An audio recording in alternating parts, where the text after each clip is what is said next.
Thank you, Ben, for helping with my project. Before we get started with the questions about Artemis and the moon and what you think about that, could you tell me a little bit about yourself?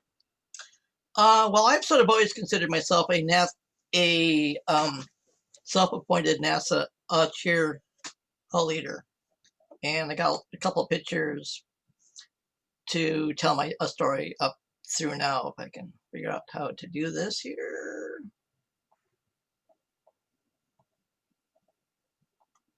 So, this is me the way you normally see me. And are you seeing my? I am. Okay, cool. Um, and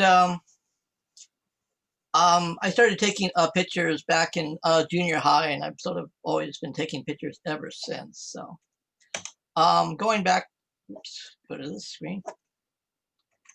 Um, so anyway, this is me. These are some of the activities that I've been involved with.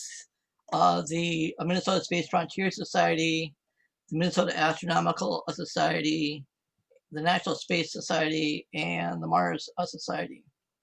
And I've had the honor of being on 5 expeditions to the Mars Desert Research Station down in Utah, and I'll mention that a little bit more a little bit later. So going and these are some of the patches from some of those expeditions.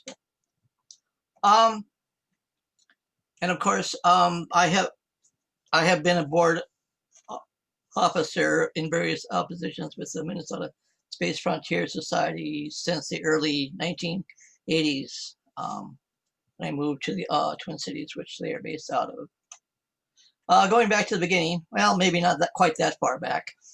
Um, But I just real quick, I was noticing the picture. That was 6/15/59. So Sputnik. What month was Sputnik launched?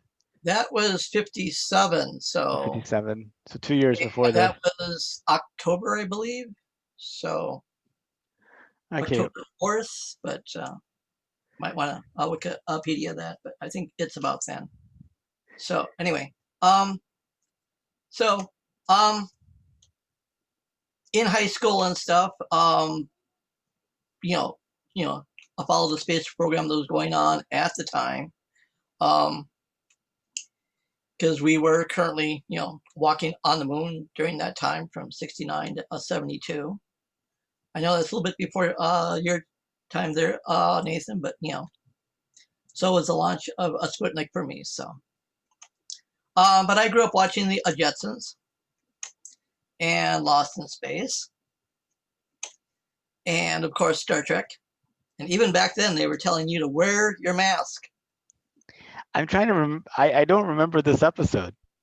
This was an episode in which Captain Kirk was supposed to pick up some rare medicine made on a planet that was currently having some civil strife between the haves and the have-nots. And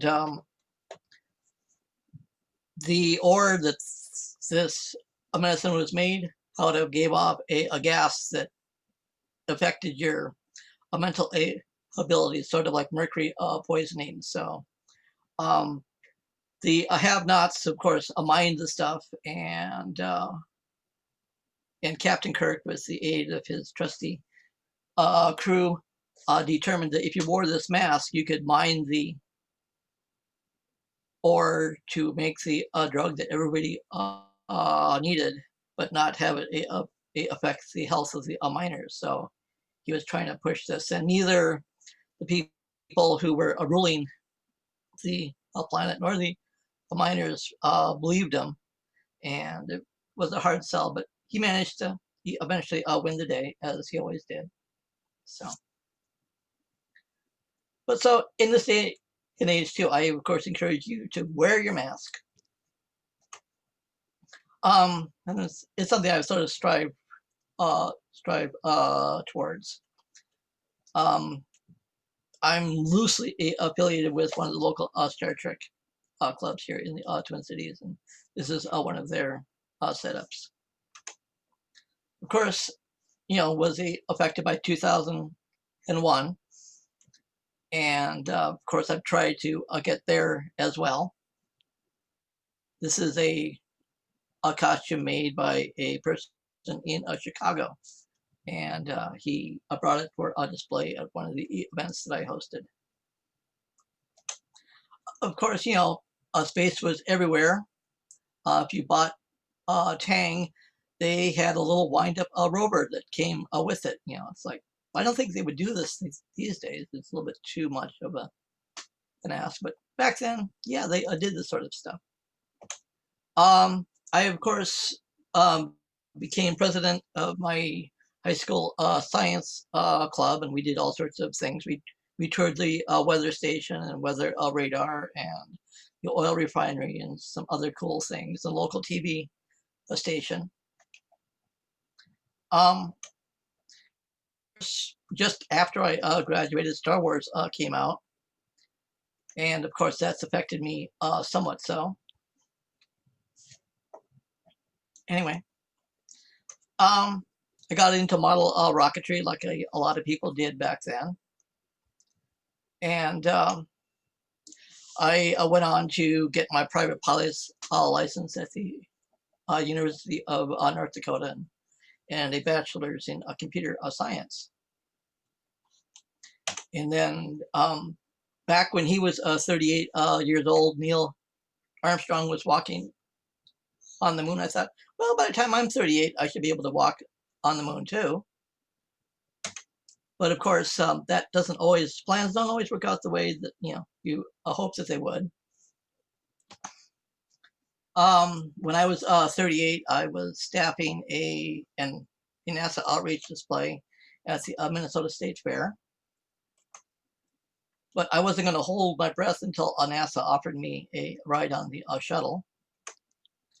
So I joined what was at that time called the L5 Minnesota chapter of the L5 Society, which later merged in with the National Space Institute and became the National Space Society. And these are some of the founding members of that.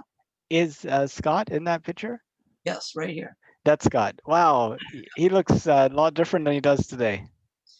Yeah, this photo was actually taken at the 20th anniversary dinner that they had. So, but Becky, yeah, and Dave Buth, and Jim Cran, who was a really good treasurer and stuff like that until he passed, and Rich Brown.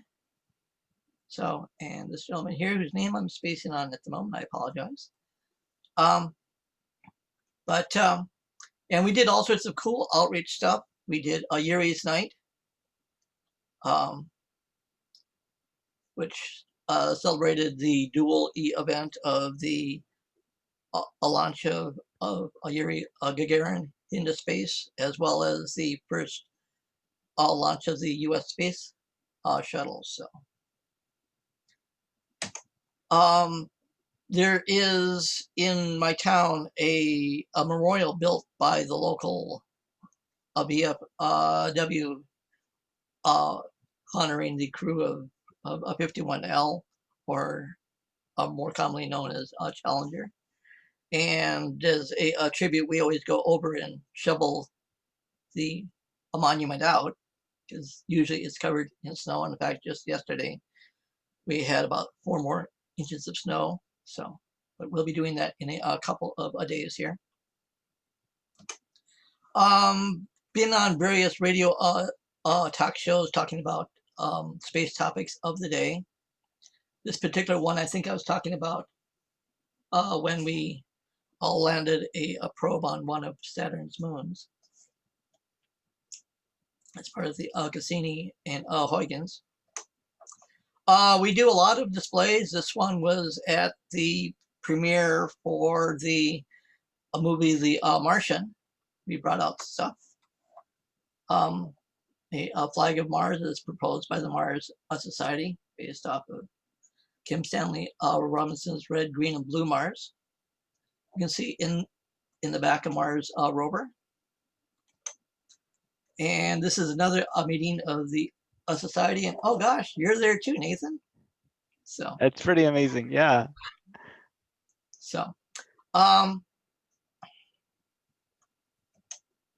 and so we work with various NASA centers when they do outreach. Whenever we can, here we are at the Minnesota State Fair back in '98, working with a Minnesota native, Heidi Piper, and she flew on STS, whatever, not sure, I don't remember. She was on a shuttle crew back in the '90s. This is the rover that we bring out to various events. So, who all can say that they've got a life-size Mars rover in their garage? So anyway, That's amazing. I'm just kind of looking at the construction of that. It's so ingenious. yeah. Well, I have built 3 Mars rovers. The first one was more store bought than the rest, and then this one here is primarily made out of plumbing PVC pipe and corrugated plastic and some 1x4s. But And it's the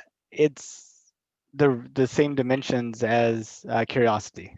I mean, yes, it's really amazing whenever you see the pictures of Curiosity. You don't quite feel how big it is, but seeing it right there, it's yeah. Well, really. they say it's big as a golf cart, and so Hmm. I say it's an okay theater prop. It's not highly accurate, but it has to be within my budget, and b um, somewhat easily break downable, transportable, and reassemblable. So those two things sort of limit what the model is. Of course, there's a handful of science fiction conventions and other events we usually go out and do every year. Um, we talk about various space issues of the day. Sometimes we talk about the L5 O'Neill colonies, which became a little bit more popularized with the TV show Babylon 5. Have worked with former NSS executive director Lori Garber, pictured here, who later went on to become associate administrator of NASA. So they're a number 2 person. And she, of course, brought along then current NASA ed administrator here. So it's like, you get to meet some cool people at these conventions that the national organization puts on pretty much on a yearly basis. Now, Lori Garver, I hear, is one of the people that uh, might be considered to be the new NASA administrator under the current administration. Yeah, I did see a news article saying that the Biden administration wants to appoint a female to the head of NASA, and she, as the second in command during the Obama administration, would definitely be qualified. Um, and she is one of the major drivers to make NASA sort of what it is today, in which it's a partnership between a private sector and the traditional defense contractors to build things. So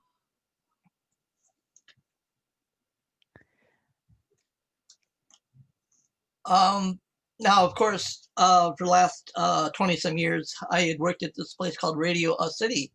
People said, well, how is that spacey? Well, they also sold telescopes. And being an amateur radio operator and a person who likes astronomy, it worked out to be a great fit. And we would have what were called star parties, in which we would bring our telescopes out into the parking lot and let people all look through them. This is the crew at the time this picture was taken. And we'd go out to Hamfest, which, do all that and sell a radio and telescope wares. But of course, if there was some astronomical event going on, in this particular case, it was a solar eclipse, a partial solar eclipse, we would let people, just passing by, take a look. And on Thursday evenings, when the store was open late, we would let them look through our scopes in the parking lots. So. And here's the Rover once again on tour at one of their events. So. We had a display that we updated periodically about which particular ISS and or a shuttle crew was up. And of course, we ran this display not only at Radio City, but at the local planetarium until they closed, as well as another competing telescope shop until they closed. Here's the inside of that store and the store owner. And of course, you may or may not know the current crew that's on station right now are also amateur radio operators, and they brought their radios with them. So in their off time, they sometimes call down to the ground to whoever happens to be listening below them and have conversations that don't go through NASA communications, but just radio to a radio.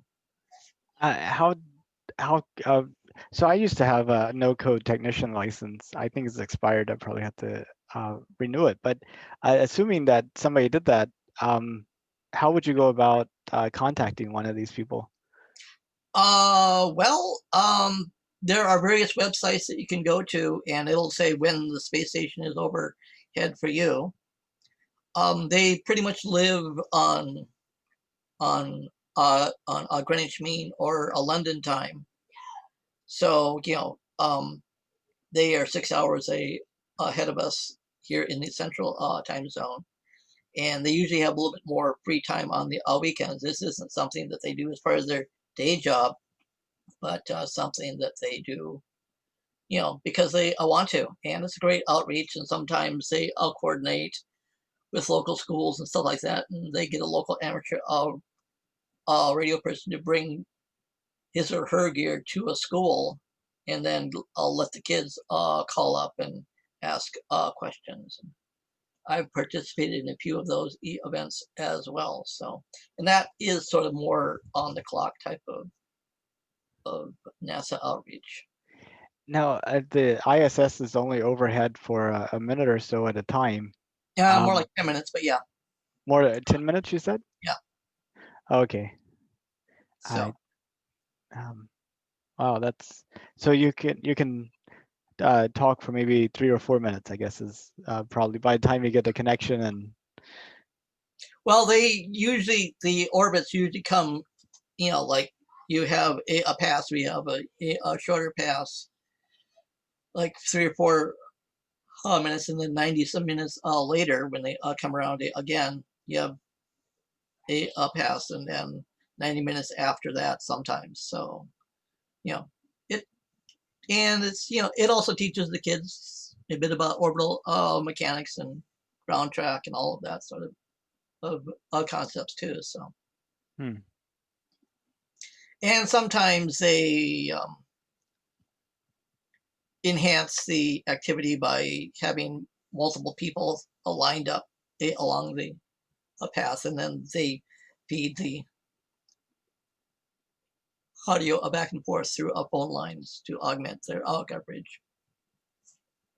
So, but it's, if you go to, if you look for AMSAT or a NASA ISS and ham radios, they pretty much announce it, and they pretty much do this on a weekly basis somewhere on the planet.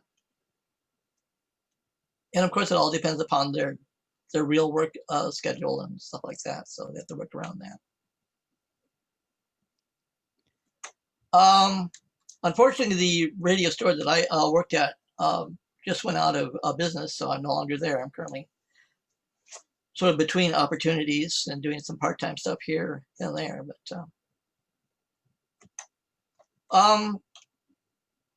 having a love for science fiction, I occasionally go to a science fiction convention or two, and sometimes I dress up. Some of your viewers might recognize Kerbal. And I was just watching a YouTube video talking about Kerbal 2 is coming out in Cool. a kind of updated version. Mm-hmm. So, and even at this convention, only about 10% of the audience actually recognized it, and the rest of them like, that's weird, and just kept going. There were some. Excuse me. Of course, there are quite often Klingons. This guy here you might recognize from Babylon 5. An outfit from Battlestar. The costume I had commissioned a local seamstress for, and the helmet and stuff. The guy from Chicago he makes those for fun, and I was like, I want to pose with that.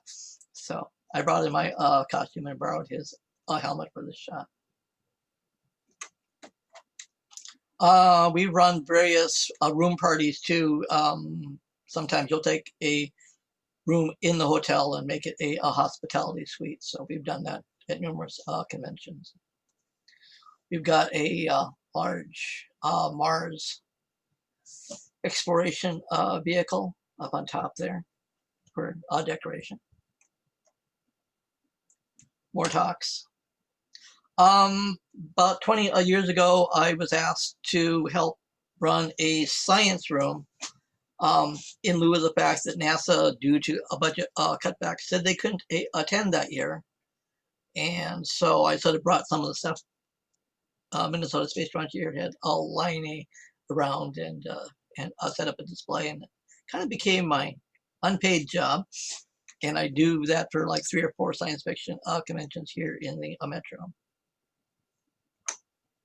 One of the things that we set up from time to time is a 3D star map that you can walk through. That's amazing. So this is kind of like the local star area. Yeah, right. Yep. Each star, you can see has a label on it, and it's built to the scale of 1 foot equals 1 light year. So a lot of binary stars nearby. Yeah, yep. There are a lot of red binaries out there. But,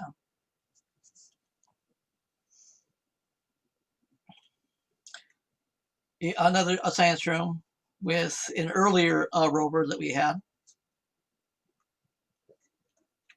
of spirit and opportunity. Here you can see me assembling Curiosity from the parts that it comes in. There was some videos produced by the astronauts called Toys in Space, in which they take a common physics toy and demonstrate what it does in microgravity. And so we run that as a hands-on demonstration thing from time to time. So, of course, I'm not the only one who builds props and costumes. This one, I think, also came from some guy a different person in Chicago, who built this as a costume for an independent film that he was working on at the time.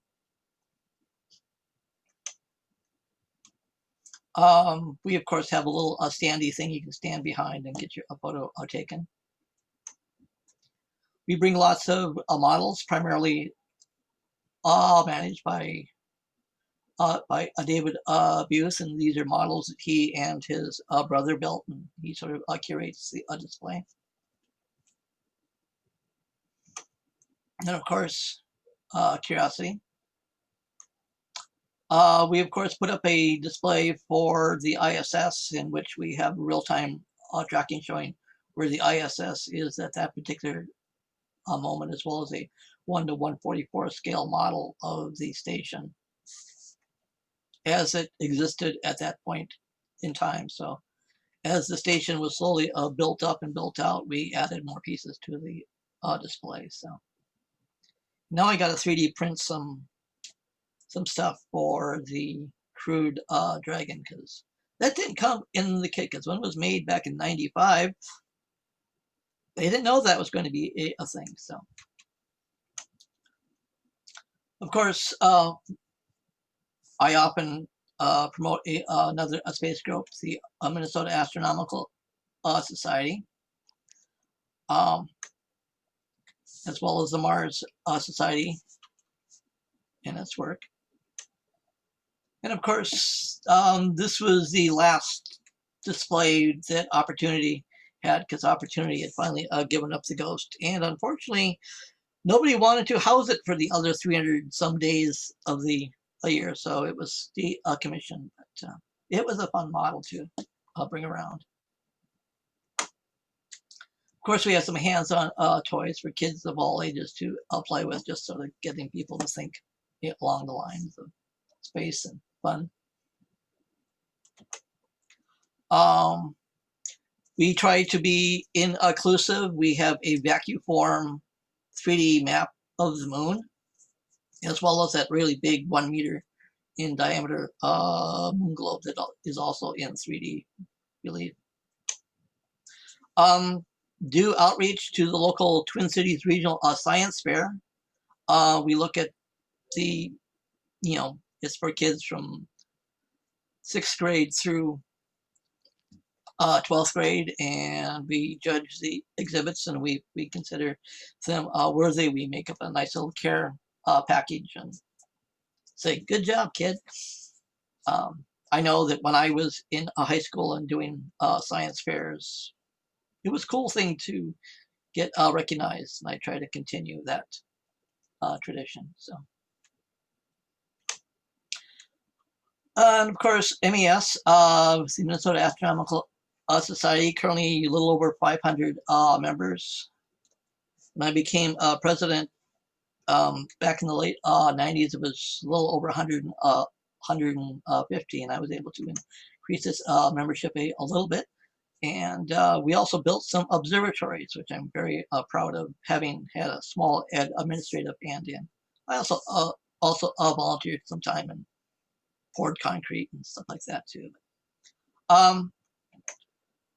And we also do outreach to various places. This is the local brew pub that is very amenable to outreach and astronomy. We bring our telescopes and let the patrons all look through the scope. And it's always cool to hear people gasp as they look through the scope and they say, gosh, I've never actually looked through a real telescope before. And we said, hey, that's why we're here. So come take a look.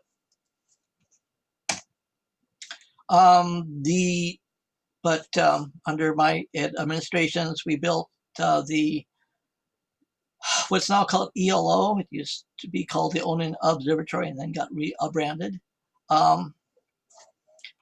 Which we've got several scopes. We've got an 8-inch refractor, which is a very nice scope with some nice guide scopes with solar filters attached.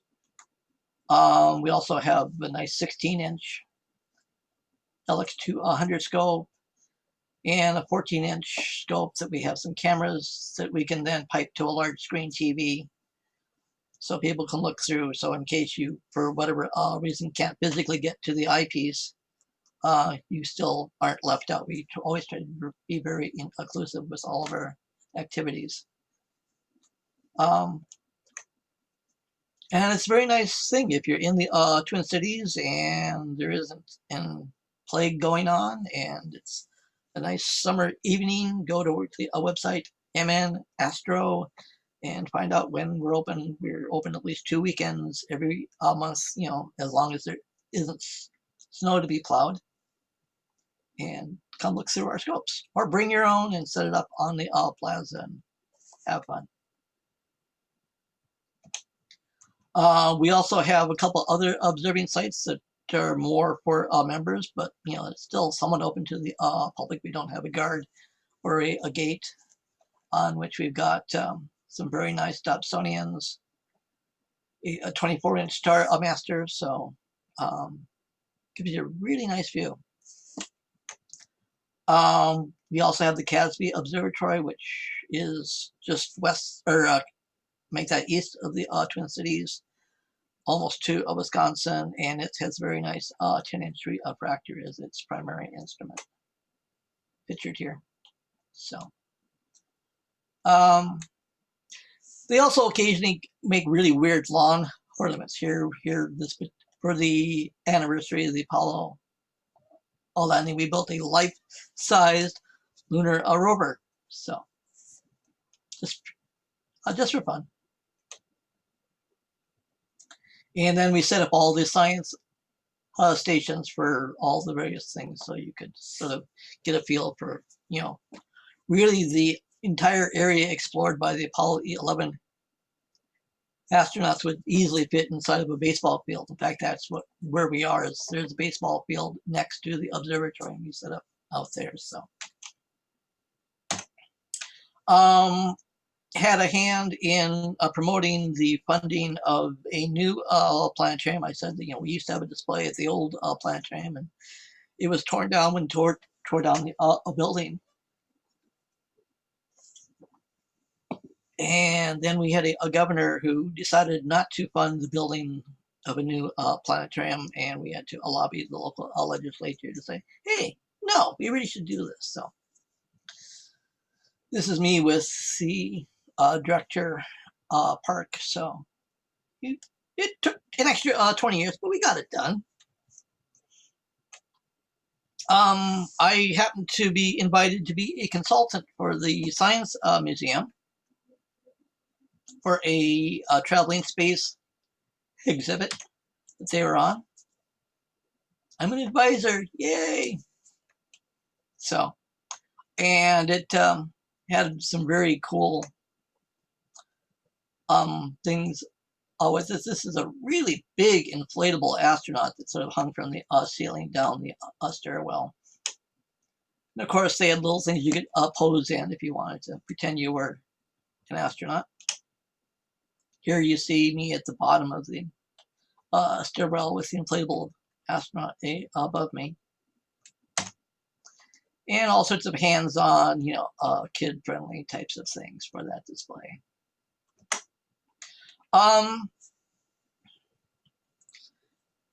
In 05-ish, there was a Help Wanted run by the Mars Society, and they wanted people to come out to Utah and be part of the NBRS cruise. And the ad said, hard work, no pay. I will vouch for those too.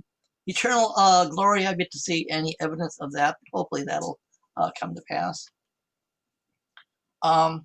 Because out in Utah, the Mars Society has this analog research station, and they run crews through there. And there are a little over 200 crews have gone through there now.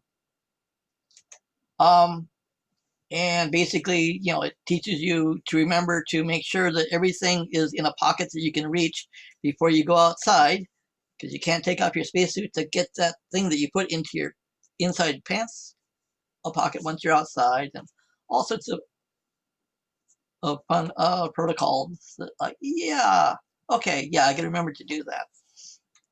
So, how hot is it in the suit? well, when I was out there, it was in November, December, January, February type of time frame. So it wasn't too bad till about 3 or 4 in the afternoon. So we tried to do all of our expeditions, first thing in the morning when it was like 30, 40.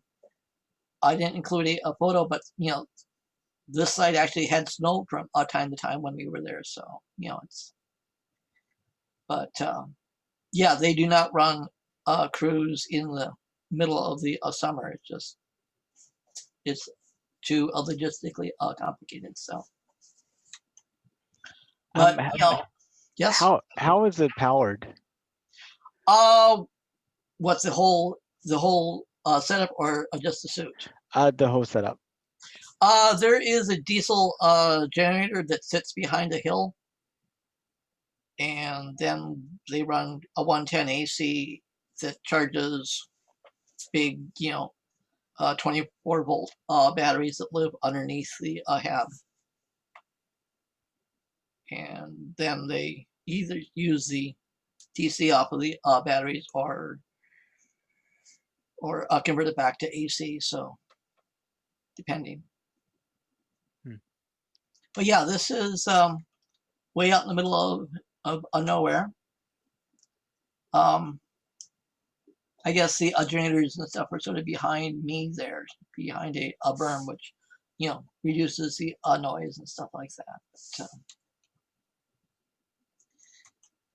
But, and this is a little observatory. Elon Musk, you know, before he was Elon Musk, donated the hardware to make this observatory. So it's called the Musk Observatory. It's a very nice 14-inch Schmidt Cassegrain scope built by Celestron. They of course have a greenhouse. This structure you see behind me is no longer there. They had a fire and it burnt down, but they have replaced it with another structure. So various crews have various things for EVA suits. This particular one decided to make do with just some tieback. And you might say, well, gosh, Ben, I kind of remember that photograph. Yeah, it was in Maxim magazine back in 2006. So That's really neat. So where is this place? Well, if you know where Galaxy Quest, where they filmed the big rock monster, it's a little bit southwest of there. If you know where they shot the original 1960s Planet of the Apes of Charleston Heston, where they crashed their ship into a lake, that was filmed over here. Or if you remember just last year, the first monolith that appeared out in the wilderness, that was about here, about 60 miles to the due east of the site. So, you know, officially it's supposed to be a semi-secret place, but if you look on Google, you can find it. I participated some in local legislature, being delegates to various party conventions and stuff like that, to try to, you know, get planks put into the platform that is pro-space. And of course, I'm really encouraged because right now in the Oval Office, President Biden has a moon rock on display that was picked up by the Apollo 17 astronauts. And I think the blurb was something to remind us of past glories and aspirations. So hopefully this is a sign that space will be more prominent than it has been in recent past. So we'll see what happens. Now, this isn't the first moon rock to grace the Oval Office. Bill Clinton was presented a moon rock by the Apollo 11 astronauts that stayed in the Oval Office from the time of the presentation until he left the office, and then it went back to NASA.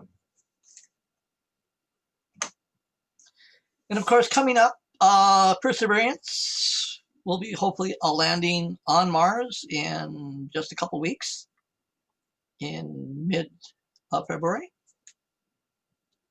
Might be something about that on the news, hopefully. We'll see. Of course, hey, bunch of new astronauts, and they are tasked with doing the Artemis, which is lunar exploration, and that'll be going on hopefully before, you know, 2024 really started, right? Mm-hmm. Currently at station right now, we've got a Crew Dragon. They brought up 4 astronauts, as well as a Soyuz docked to it, as well as 2 Progress vehicles. And so it's an active place. It's been up there for, been up there a while. It's been up there for And 20 years. I see Yep. you see the Bishop Airlock in that view as well. Yep.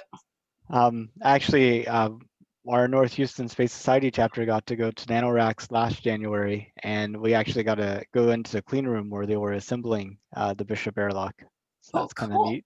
Yeah.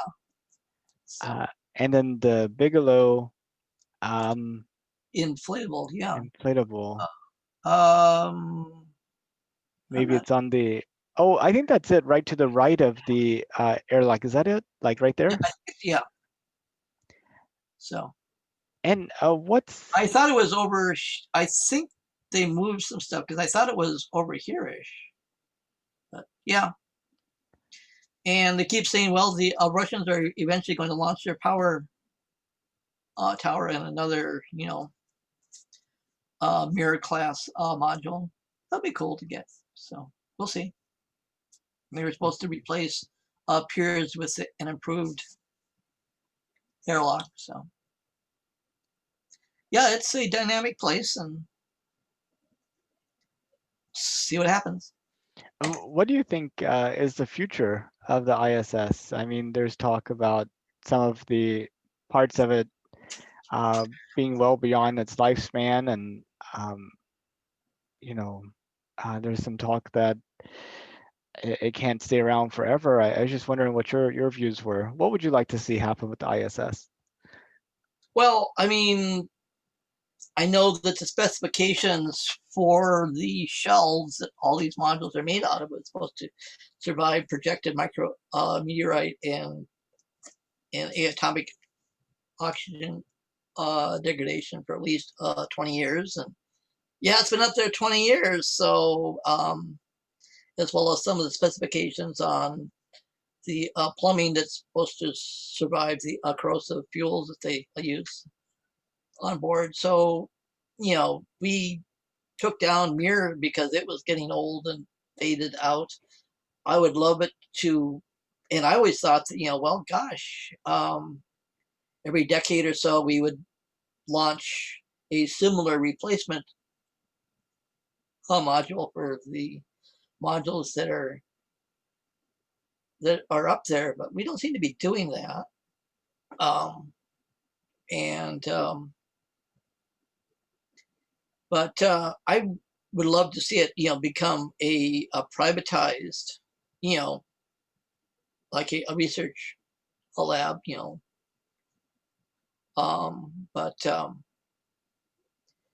and then couple of kilometers away have another new and improved ISS-2 or whatever you want to call it, and they would fly in formation such if one has a problem, hey, there's a place just down the block, you can go there and camp out until your problem gets fixed. So Are are you even maybe having a uncrewed space station nearby? I've heard that having a treadmill in the same facility that you're trying to do research in free fall is not necessarily the best combination. yeah, I mean, I was originally hoping that, yeah, in formation, just next door would be really good microgravity research lab that is crew attended. So when somebody needs to go over there and pull out one sample and put in the next sample, you can do that and then leave, and then a timer will turn on. You got several weeks of really good microgravity, and then it would continue on. So let me back to here for a moment. Oops, there we go. As I said, our current crew is 60, is Expedition 64. Um, and of course, it's, the standard 15 or 18 partners. How many partners do we have up there? How many flags? But I would love to see China added to this group. Currently, it'll literally take an active Congress for that to happen, because currently there's an active Congress saying that NASA cannot participate in international space efforts with China. Um, but hopefully that will eventually be reascended, but who knows? Because I do know that they do plan. I know that China plans on launching their next space station, which is like one or two modules. So it's not that big compared to the ISS. But I know that they bought the plans from the Russians, so their docking adapters are the same as ours. You can tinker toy it together. So, Hmm. of course, just this morning, the SpaceX launched Transporter 1, in which there was a whole bunch of satellites. They just sort of crammed in. He said, who all wants to go to space really cheap? And all these companies said, here, launch this for me. And so they did. And I know that they were starting to deploy, and then I got distracted by putting this little dog and pony together, so I haven't heard if all of them got out okay. But my phone isn't blowing up, so I assume that things worked out okay for that. I know that they recovered the first stage. That landed just fine. This is a nice visual as to a historic Saturn V and some of the new rockets that are either have flown or will sometime soon, hopefully. I know that the top part of a Starship is supposed to have a test flight on their serial number 9. Hopefully tomorrow or later on next. Did you watch the serial number 8, Yeah, 12 kilometer? What'd you think about as it was going up and just seeing how well they controlled the vehicle and then kind of the whole skydiving maneuver and all that? I mean, what was going through your mind? I thought it looked really cool. And yeah, if they hadn't run out of fuel and crashed that last little bit, it would have been fantastic. Hopefully, they'll be doing a complete flight before the end of the month here and see how it goes. So, of course, Artemis is coming up. You know, do some uncrewed tests of the vehicle. And then hopefully send a crew up and landing somewhere near the South Pole or somewhere.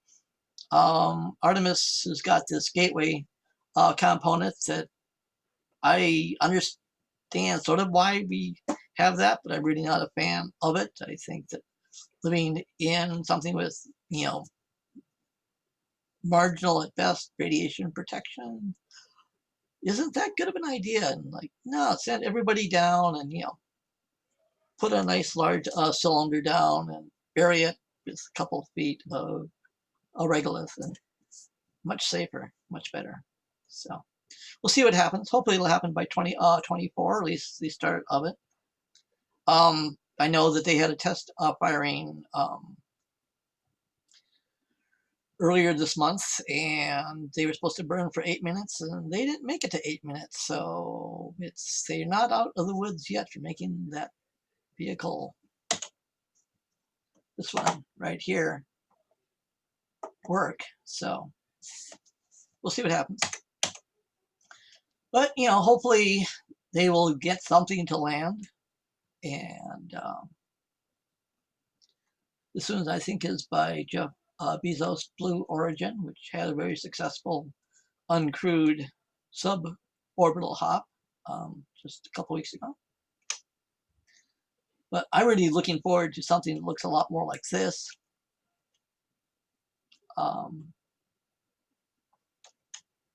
Yeah, can you go back one? What do you think it would, maybe forward one to the, what do you think it would take to get something like this? Well, we have the Bigelow in inflatables. And in fact, I think that's most of this part here. Can you see the mouse? I'm not sure. I can, yes. Okay. So I mean that's sort of off the shelf. This is a standard station module here, so hopefully we haven't lost the blueprints and the people who know how to make that. And this thing here, so I mean, it takes political and financial will, and we'll see what happens. I know that the acting administrator of NASA, was the associate administrator last month, and you know, he seemed to be quite happy to help support Brandenstein in his efforts. So, but really, it all takes an act of Congress to cut the check to make it happen, and you know, we'll see. There's lots of things that need money. So, You mentioned Bigelow Aerospace. I thought I had heard during the start of the shutdowns and everything back in March that they had actually kind of let everyone go and shut down operations. Have you heard anything since then to indicate that, maybe that's just more of a hibernation as opposed to um, something maybe more severe? I really don't have any more info on that. I do know that, yes, they did launch 2 uncrewed modules, and they're still up there. I think they're still pressurized. Um, and of course, we have the smaller one attached to a station. So, their technology is being proven out. Um, and yeah, it's just, what do you want to, either you need a government or a consortium or a corporation who isn't tied, whose leadership isn't tied to the next quarterly dividends to have the leadership and stuff to say, no, we aren't expecting to have a return this quarter on this project. It'll be more like 5 or 10 years, but if things go well, it will work. And there was a time when, we used to do that. I mean, AT&T had Bell Labs, and 3M had, what spun out to be iMation. And that sort of stuff doesn't exist much anymore. So, but hopefully, it's now that we have some competition, now that China is saying, yeah, we're going to the moon. In fact, China right now, this very minute, is operating a lunar rover on the far side of the moon. So it's, and India is saying, yeah, we want to do that stuff too. And United Arab Emirates is sending a probe to Mars, so it's not just, for US and Russia anymore. So, And the potential is also, there if we aren't sidetracked by other issues of the day. China brought back some moon rocks in December, the first Yes. time since the 1970s that any materials from the moon have been delivered back to the Earth. Yep. So, it's, I mean, SpaceX clearly has the vehicles to do this sort of thing now. And just somebody wanted to write a, big check and make it happen. So, let's see. I think I got a couple more images here. Oh yeah. What am I doing now? Well, with the COVID and stuff like that, doing outreach. Yeah, not doing a whole lot of that, except I was at a science fiction convention last weekend, and it was all done through Discord and Zoom and YouTube. So, and I'm printing because I don't think I'll see it in the store this year. Little plastic models with a 3D printer I have in the basement. So you printed this? Yeah, I printed that. And wow, is that something that you're freely sharing out, or? This is a blueprint plan that is, I didn't make up the plans. I downloaded them for free off the internet. This particular guy who designed this one is a British person, and let's see, it's more than 3D.com or something like that. Give me a moment, I can look Yeah, that maybe you could send me the link. I have 2 3D printers sitting by me looking for something to print, and I definitely would like to have my own uh, Crew Fountain, Crew Dragon to put on my So, desk. So yeah, it's a very nice model. Picture of it. um, maybe if you put it directly in front of you. Ah, yeah, that's amazing. So you printed it with gray, white, and black pieces, Yeah, as well as some red. It looks yeah, like, some red and a dabble of a blue, but and a yeah. dabble of blue. And did you do any painting afterwards, or? Actually, well, I printed out the. Let's see if we can. There's some labels. Come on. Hmm. But anyway, you know, a NASA a meatball and a U.S. flag and something that says dragon and stuff like that. So as you can see, if you Oh, I see. Yeah, and those I just printed on a color printer on mailing labels and then cut them out. So that makes sense. And just out of curiosity, which 3D printer do you use? I use an older Creality, um, the S10. Wait, no, the CR10S, something like that. Yeah, I have Creality Ender 3 is what I Yeah, have. So, yeah, it's very similar. Mine is just a little bit larger test bed, but you can of course take it apart. but you had to paint the little figurines, right? Black Yeah, boots, gray on the side.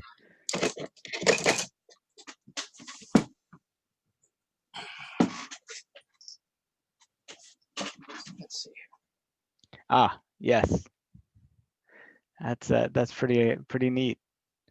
And that I just used a Sharpie for, so Hmm. just got a silver and a black Sharpie in. Well, that's brilliant. That also seems like a kind of a neat little activity for a booth or something. Kind of Yeah, have them paint their own spacesuit. see, a possibility. Hadn't thought of that, but yeah, sure, why not? So, Yeah. um, and of course, if you aren't watching it, you should be watching a show out there called the Expanse. Um, it started off on Sci-Fi and then moved to Amazon. But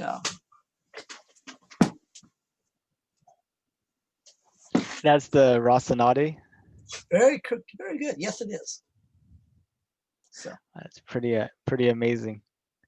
but yeah, there's a website out there called Thingiverse, and if you aren't looking there almost a weekly for cool new stuff, you should, because yeah, all of these things I downloaded the plans uh, for free off of the internet. Now, the person who made this has just come out with a plans for the SpaceX Starship, Hmm. and it's almost a meter tall. Wow. And he put lots of details because if you look inside, you can see he put in all the truss and all the stringers in the tank and stuff like that, and that he is selling. Hmm. But you know, If it's it's a meter tall, how wide is it? yeah big. Okay. Yeah, Oh, so it's a Starship with Super Heavy then. yeah. No, it's just Starship. Just Starship. Yeah, it's not the super heavy down below. So it's Okay. basically it is based off of the SN8, SN9 type things, and the fins are articulate, and the engines gimbal, and Really? yeah. Wow. So I'm trying to think about what the proportions of Starship are in terms of how many talls is the width. Um, you know, it's like yeah, I'm to not like 10 to 1 or something like that. Or- possibly. I really don't know that off the top of my head. So Hmm. Okay. Pretty amazing. Mhm. It, it's amazing all the things you're doing. Uh, it's given me And lots of I good mean, it was ideas. I'm with just a jar in a head in a jar. So Oh my goodness. one of the science fiction conventions, there was a room party that had a Futurama theme, and this was one of their photo booths. So, and of course, I'm willing to talk to anybody and use any technology to get me off this rock. Yeah, I saw this cartoon a few years back. It had like the flying saucer comes and the alien comes down. He's talking to a guy, and he says, "Take me to your leader." And the guy says, "Now's not a really good time." This gentleman here is the head astronomer of the Vatican, um, guy Consuelo, and he is really a cool person. And he curates the largest meteorite collection on the planet. Oh, the largest what kind of collection? The largest meteorite. The Vatican has the largest meteorite. Oh, Uh, meteorite. Okay. Wow. so, but and he comes to these conventions and speaks on issues of the day, and he was part of the people who went down to Antarctica and picked up meteorites, and, so some people think well Galileo and the church is all stuffy and stuff. He proves them wrong. He's very much of a pro space advocate. And although his office is moved to a different building now, he used to brag that his office was above the Pope's bedroom. So he was closer to God than the Pope. But anyway, but he's a really cool guy. He originally started out here in the Midwest and stuff. So of course, things coming up. We will be doing something. We're still working out the logistical details about some memorials that are coming up. And of course, as I mentioned before, if you're not watching The Expanse, you're missing it. Gotta go get that. So get the free week and watch them all. But, Uh, um, have they finished releasing all of the latest season? no, they got 2 more episodes, I believe. Okay. So, and then on to season 6, which they say is going to be the final one. But people are saying, wait a minute, there's more books than that. But we'll see. And in my spare time, I've been doing some publicity photos for a local independent film maker. Us out on location doing stuff. And as always, wear your mask, damn it. So, and that's the end of my prepared remarks, I guess. Well, that's an amazing uh, story to share. I really appreciate you sharing that with me. It's given me so many ideas of what things that we can do here to kind of do outreach, and I'm sure that's just a small sampling of all the things that you've been doing. So I just wonder if it makes sense for us to meet maybe every other month or so, just to share some ideas on things we kind of replicate down here in Houston. Yeah. I'd be more than happy to consult. I'm available, you can reach me most easily on a Facebook, just Ben Houston, my name squished together on a Facebook, and available, for Zoom or voice or whatever. And of course, once travel, becomes more logistically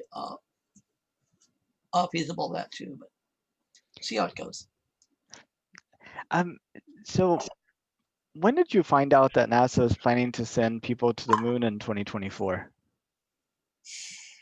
Uh, probably the week they announced it, because I do follow a half a dozen different space blogs, and I do try to watch NASA TV on a regular basis. So, um, Now, before COVID, I was doing interviews with people at coffee shops, on the streets, at airport, at the shopping center and things like that. And the vast majority of people I had talked to did not know we were planning to send people to the moon in 2024.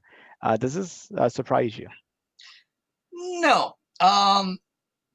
no, as I said, I've been, doing NASA cheerleader stuff, since the '80s, and a fan of it before then. But I hooked up with Delphi, Minnesota, back in the early '80s, and yeah, it's most of the people. It's very few people are really anti-space. Um, And usually, if I say, well, okay, so what should we be doing instead? And they say, well, you know, climate or education or whatever. And I say, did you know the best way to keep track of that stuff is from spacecraft? Um, or they say, you know, pollution and energy. And I say, well, solar powered satellites would help reduce that. So I always try to spin it back such that whatever their pet cause was could be made better if you included a space component to it. So, um, but that was, I'd say, maybe 3 to 5% of the people that I reached. So of course, I'm doing outreach. I'm wearing a NASA jacket, and bunch of flashy NASA stuff behind me. So I mean, it's kind of obvious what I'm pushing, and if you really don't care or don't think, they might not bother to approach me. So I'll say that my sample is biased, but you know, it's and occasionally I run into people that say, "Oh, well, my dad used to work, on this project or that project." Of course, here in the Twin Cities, we had Honeywell, and they worked on a lot of space stuff, and ATK is currently still, that division is not part of ATK, I think, unless they got sold off again. One person who I was chatting with earlier last summer was saying, they had the same job for 20 years, but every couple of years the name on the paycheck keeps changing, but they still do the same thing. So, or a spacecraft. So, Um, so what do you think NASA should be doing differently to kind of inform more people about space and about us going back to the moon? they should. I think the more what I was doing of saying, well, what interests you? What gets you up in the morning? What do you go protest about? And getting that and then tying it back to well, hey, your problem would be a lot less if you did it with a space component. So, and they used to have NASA spin-offs, but people think, well, we've got Tang, I'm not sure why. Oh, there we go.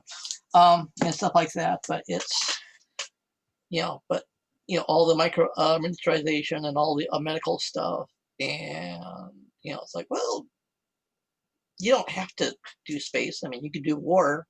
It'll get you the same thing. We got M&Ms due to war, but I think doing it space is a lot more pleasant than getting these things through big defense contractors and things that go boom.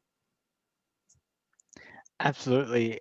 Um, and let's see, a lot of people who after I talked to about us going to the moon, they're think it's cool or what have you, but a lot of them also say, why now? What do we hope to get out of it? And for those of us who see humanity's future in space, maybe 100 years, 200 years, 300 years from now, um, going to the moon seems like a logical step. But for those people that don't see humanity's future in space, um, are there any reasons that would make going back to the moon compelling to them that you could think of? Well, I'd say that, not everybody got on a boat and left Europe and came to the Americas. Some people did. Um, and it was good for them, but it was also good for the people who stayed because they could tell their boss, hey, you better pay me more, make my living conditions better, or I'm going to get on a boat and I'm out of here. So it giving a place to expand into, and now that hey, there's no indigenous people that we have to oppress in order to get there. At least we don't know of any. Who knows? There might be something there. I think is a good thing. It's and so Yeah, no, absolutely. I mean, the key thing about having a place to expand into is even the people that don't go can still benefit from the fact that it's there. Um, a- and well, I have one last question for you. Um, if it was safe and affordable, would you have an interest in going into space? yes, Uh, I don't know if I would be on the first flight. Um, I know that first flights are kind of risky, but it's I would, yeah, I've seen the IMAX movies and I've watched hundreds of hours of NASA TV, um, and it looks like a cool place to go. I know my ears don't like to fly. They especially don't like to land. I mean, I am a private pilot, but I haven't flown that much because I get airsick quite easily. But but once I get to wherever I'm going, it's cool. So going to the moon, sure, I'd love to see what 1/6G feels like without being suspended by a bungee cords or a large mechanical arm. There's only two ways I've done 1/6G. I have done 0G in aircraft, but you only get a couple seconds that way. you went on the zero G flight? No, when I was a private pilot, my flight instructor said, "Hey, let's do this," and I said, "Okay, let's do this," and we did a parabolic arc. And yeah, there's a lot of dust and pebbles on the floor of the aircraft that come floating by. And it's pencils and also, so it teaches you the side all lessons of keep us clean. Yes, keep the anything on the floor may not be on the floor for long in a plane, and it may be flying around at the absolutely worst time. So Yeah, no free stuff.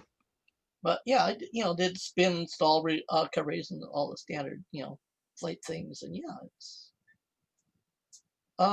it's interesting. And yeah, I did high G turns until the point of where the world is no longer in color; it's in black and white.